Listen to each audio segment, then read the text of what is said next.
Welcome. I was opening the several channels today.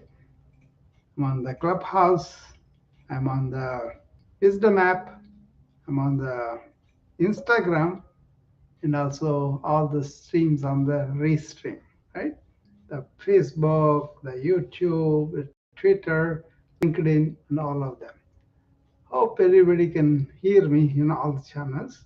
If not, send me a message or something, right?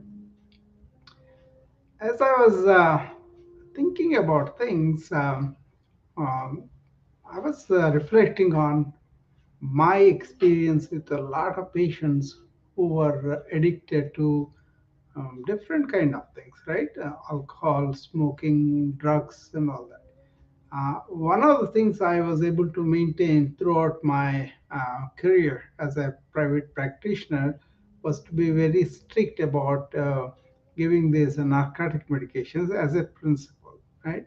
So I did not encourage them. I did not allow them to get drugs easily, but I understood the suffering and all that. So in the hospital, I had to treat a lot of patients who were addicted or were in the ICU, but also as a medical person too. So I knew about the psychiatrists who are working on them.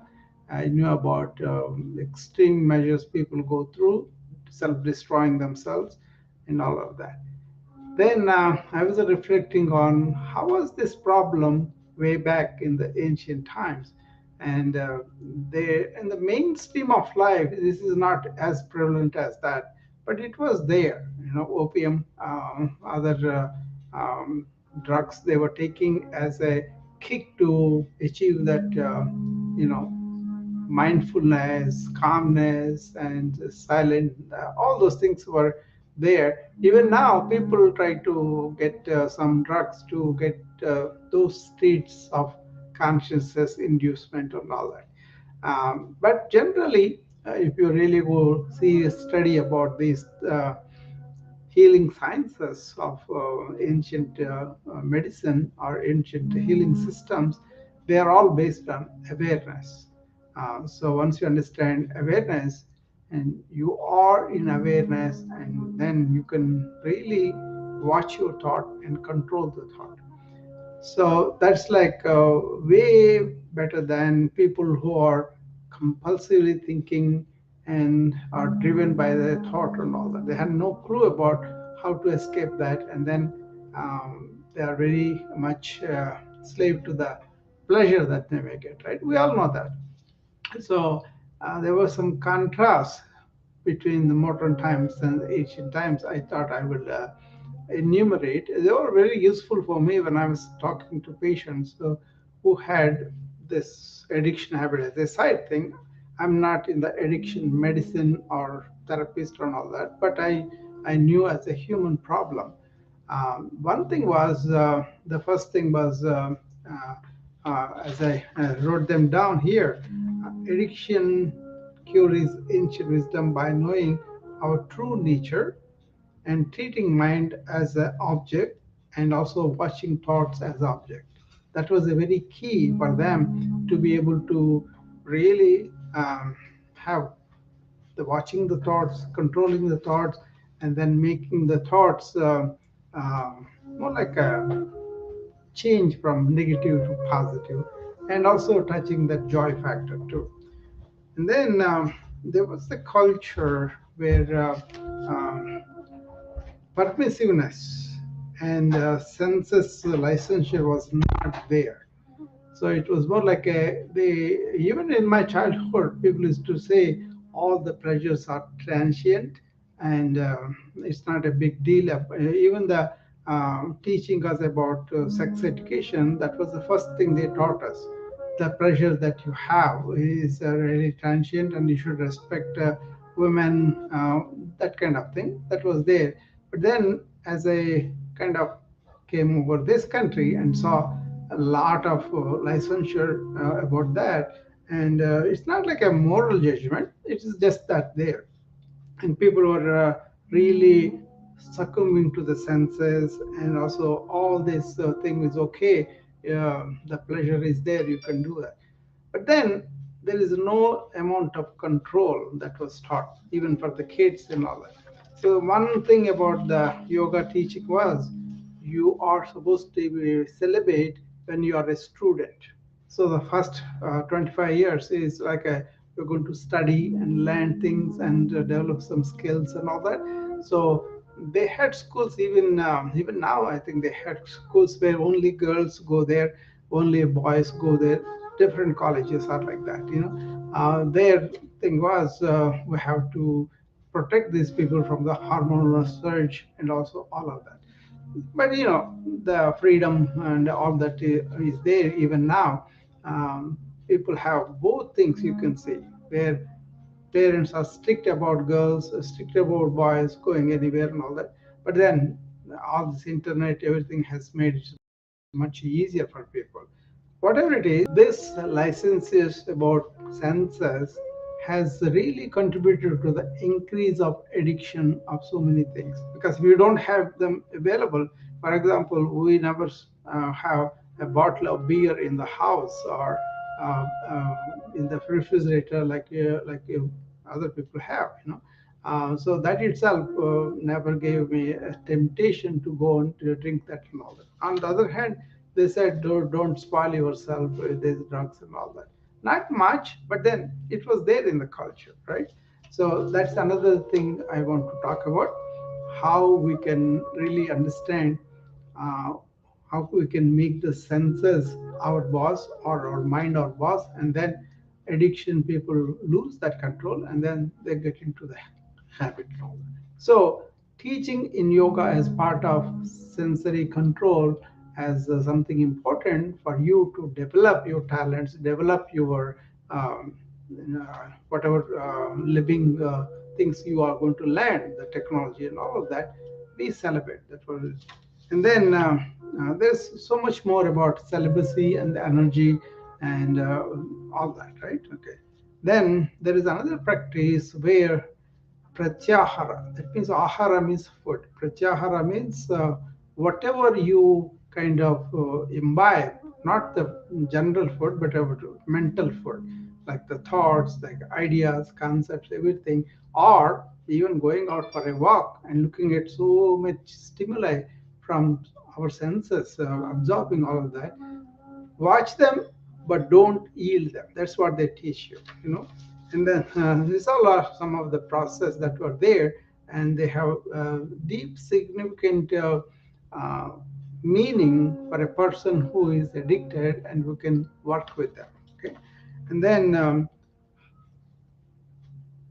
these ancient practices generally, what they do is they are best if you are used complementary to the modern medical practices we have, the mindfulness, the meditation, the pratyahara, and all these things. And also combining them with the evidence-based treatments we have for the addiction. That is important too. And there is an individual variation. Some people are more in control, some people are. So you don't have to impose on anything on these people, but the availability of these kind of things of control your mind, control your senses, can be used very effectively. That's what I want to say. So altogether, if this is a complementary to holistic treatment, this thing works best for the people with addiction. So I made some videos on this, but I will have to prepare them for the right people and then release them. So if anybody interested having these problems, they can reach out to me, and then we can identify what they may need. And other people may find it not really important unless you need them and you have been going to different facilities, different physicians, different psychiatrists, and you don't have any relief, and you would like to explore that. There are many executives that they do that, especially with the smoking. A lot of people come with alcohol, a lot of people, and also all these other drugs also. Some parents bring the children and all that. So that's what I was going to present in the next few days. take some things in a deeper way and then do that. For example, let's start with habituation. Okay, we do have the habits, and then lots of times we are not aware that we are forming the habits. Right? Simple thing. Like for example, you like something in a restaurant, and then you go there, and then you enjoy it, but then you want to enjoy it more. That's not a problem, but they are good for you, that's okay. But then you develop the habit because, without really knowing what's going on, you pick up that repetition of whatever sensations that you had, and then you want to eat more for that sensation. And that is the crux of the people who have addiction, because they don't have the control. Most of the people, we have control. We want to eat, enjoy it, fine. But then as we mature, as we become more with it, then we say, okay, I don't have the facility, I don't have the means now, I don't have the money or anything like that, so I can't eat that. That's fine. Okay, but then any habit like a cigarette and all of that, when you bring it to their awareness of what they are doing, they most likely they may drop it. I used to treat a lot of people with smoking habit, right? That's something I was very much for it. Like I wanted people to realize that I have this smoking habit, and I want to. A lot of people don't know about the cancer. A lot of people don't know about the COPD, but we see suffering in the patient way into their advanced stage, especially COPD, chronic obstructive pulmonary disease, where so many years of smoking, especially people who are vulnerable to that, they develop that, and then they lose the elasticity of bronchi, they pull secretions, and also they enlarge their lungs, because more and more area is not really functioning. So hyperexpansion is a response that the lungs show. So many ways they can breathe well as they go into advanced stage and all that. So people come to us. We have to give inhalers, we have to give treatment, and some people we have to intubate them, we have to keep them on the intubate. So many problems are there. Actually, by the way, this is one of the expensive uh, habit, because most of these people come into the ICUs, and we have to keep them on the ventilators and maintain the ventilators. And once they have established the COPD, they come, get settled, and get a little bit stable, go home and smoke again and come back. Some people come back within 2 hours. When they first came in, they're so difficult to make them breathe on their own, so we had to put them on the ventilator. And they do that for a while. Then to take the ventilator off takes a lot of fight for them. So we spend a lot of money in the ICUs for them.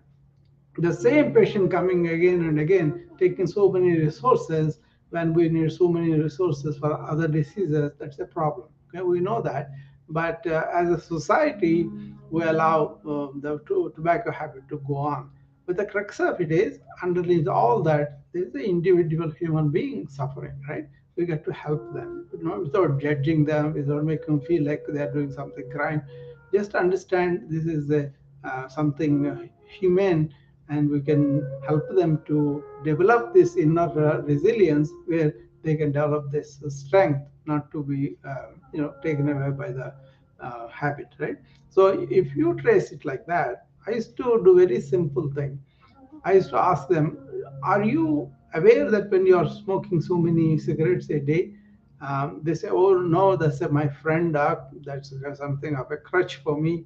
So if I feel bad about something is not working out in my work or in my money making, in my relationship, whatever, I kind of lead it up, and then it makes me feel good. That's generally people tell us about so many other things, right?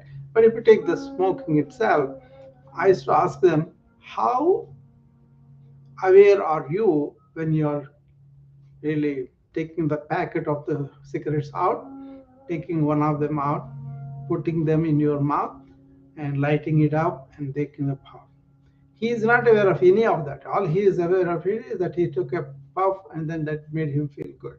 Okay, but once we make them feel like be aware of every step of that cigarette smoking, that habit formation, there is a progress.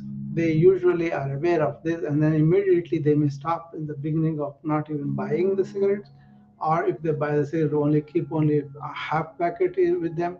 And also, when they smoke, they may want to smoke only half cigarette and throw the rest of it, just to satisfy the urge. You know, all those small steps help them. That means basically you got to be aware of, you are taking out the packet, you're taking out a cigarette out of it, and you're kind of lighting all those.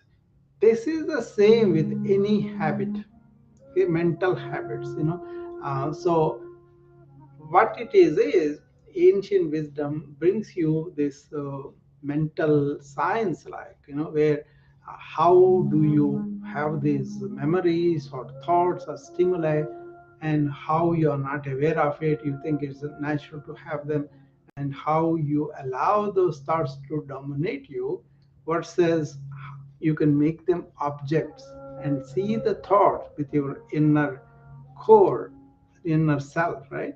And then you'll be able to cut down the habits very well. That's why there are practices in these ancient health systems where they are always telling about what is good for you now versus what is good for you in the long run.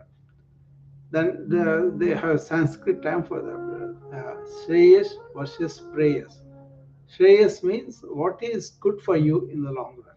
Preyas means what is instant gratification like. We know about that all the time, right? So once you understand and evaluate everything that you are doing, a lot of health people or wellness people like me, we are very much aware of what is the content of the food, what it can do to me if I eat it continuously.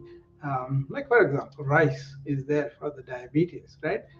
Indian diet was staple was rice. You know, after we came to know that we should not be eating so much of rice, what I did was very simple: limit the rice a little bit, but eat with all the curries, which are made up of vegetables and fruits and all that, right? So that kind of satisfies my palate, but I'm not taking much rice, just 1 cup of rice, like that kind of thing. So but now we teach our kids, don't have this processed food, don't have too much carbohydrates, don't go and eat all this, you know, wherever we go, donuts or bagels or whatever. You know, in the hospital rooms, we see that, right? But then to have that awareness and restraint about that is what we call character development. Not really character, but if you are aware of how thoughts form, how thoughts are strengthened. Thoughts are, don't underestimate them. They're very powerful. They're like a seed, right? They happen. But you think thoughts are happening from somewhere, but they are happening in your awareness. Once you are putting your awareness up front, then thoughts can be managed. If you don't do that, if you are unconsciously thinking, allowing the thoughts to happen, then they form like a, you know, a groove in your brain, like, you know. So that those things will go and settle down in your subconscious, and later on, when you are doing something else, these buried thoughts will come. That's a lot of people who think about things that happened a while ago, like they are really suffering because of the memory of some insult, something that somebody said, and because they carry on, they never finish it off. So they give new life for it every time they think, and they reinforce it. And they are called samskaras in Sanskrit. So these ingrained thoughts, we call it in English, right? They go and settle down in the subconscious, and then vast amount of subconscious, right? And then you never try to reflect and then take them off. You are kind of do that, and then suddenly they come up, and then they kind of make you live the whole experience of the thought associated. And that is where these addictions happen too. And these are powerful pull on the senses. That's where we have to be very careful, because that is a natural. The senses have this powerful pull on us, right? So it's a much more complicated, but basically, I train them to be here and now, to be aware of what is going on with that. mind, with their thought pattern, with their emotions, how they allowing them to be stronger, how they are allowing them to go into settle on their subconscious and their. So in the meditation, what happens is, first of all, you cannot say I'm going to control these the senses and the mind just like that. There's a long process. You have to be aware of where you are.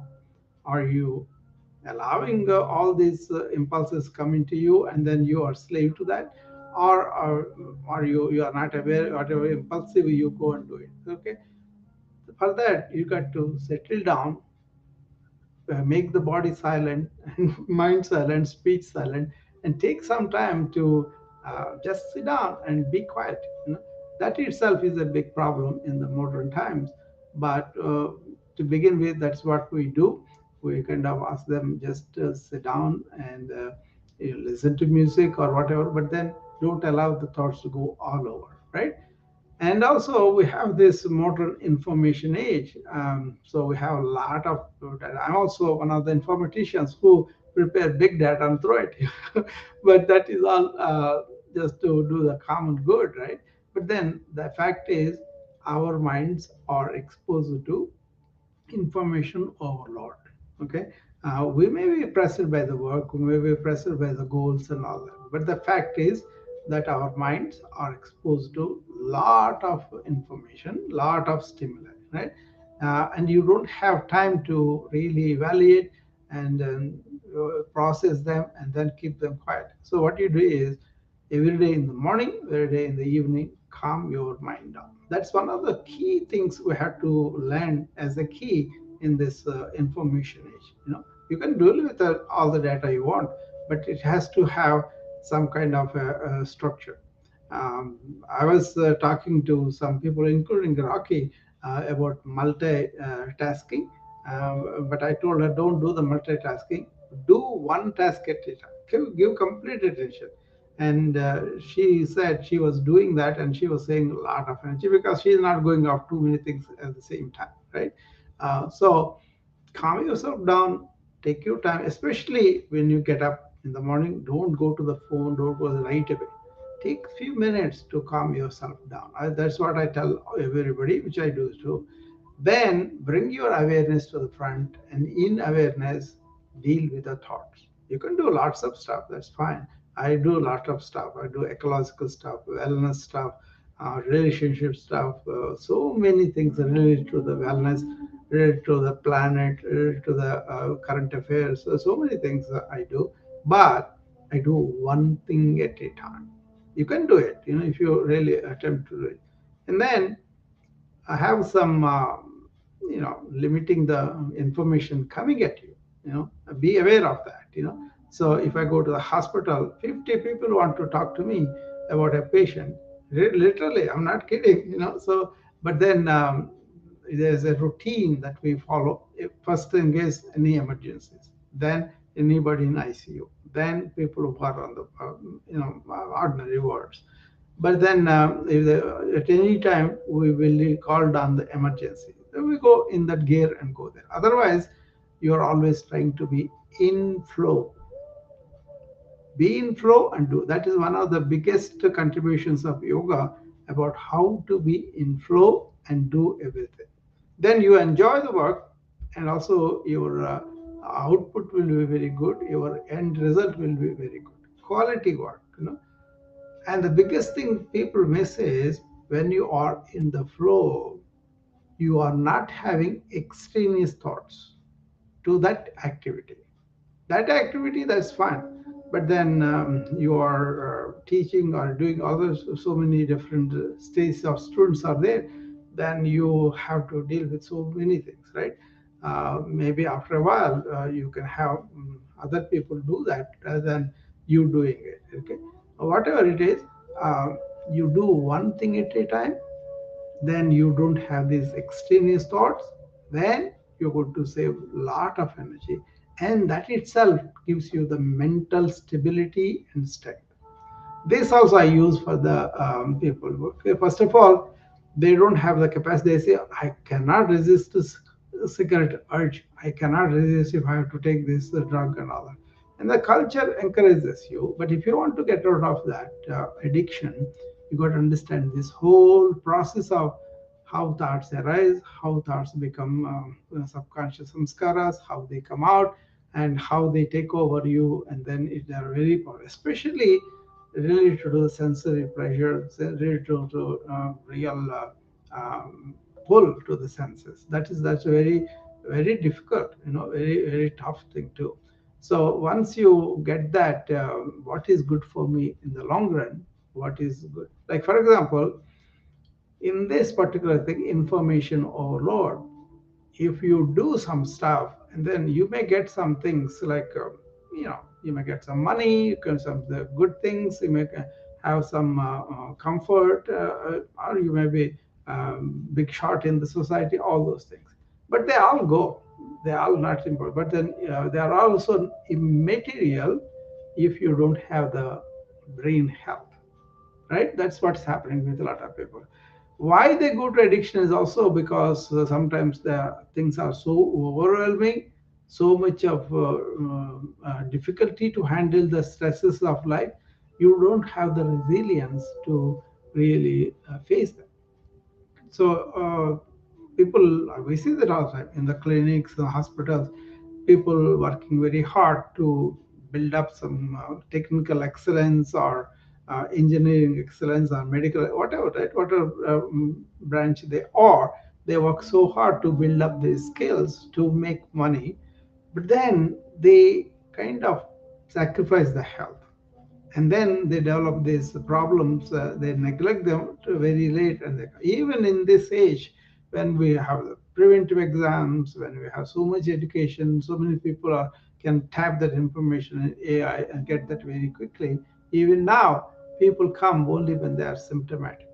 So what I say, proactive wellness. Always have the wellness as a part of your main thing, and then once it is in place, then do other things. Then you will not have to pay for all the money that you have made in the long run, right? So addiction is a very important topic, and I'm going to allow this discussion go on for 3 4 days, and also probably I'll present those videos that I made on them. Uh, I've been not able to edit them. Once I edit them, I'll be doing that. Basically, I had these questions about what are the practices I am doing that doesn't give me these strong urges, strong sense of weaknesses, or whatever my patients are describing to me.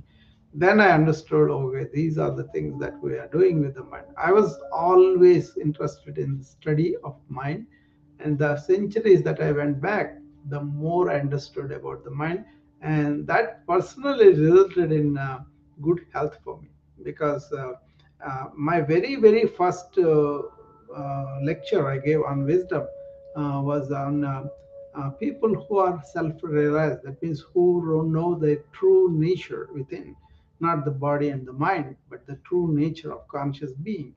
They are the highest healthy people, that was there. And from then onwards, I was trying to explain this to so many people, but many people, they think they are okay, healthy. But nowadays, we have biological markers to tell you what is your physical age. Like you say, I'm 30, 40, whatever.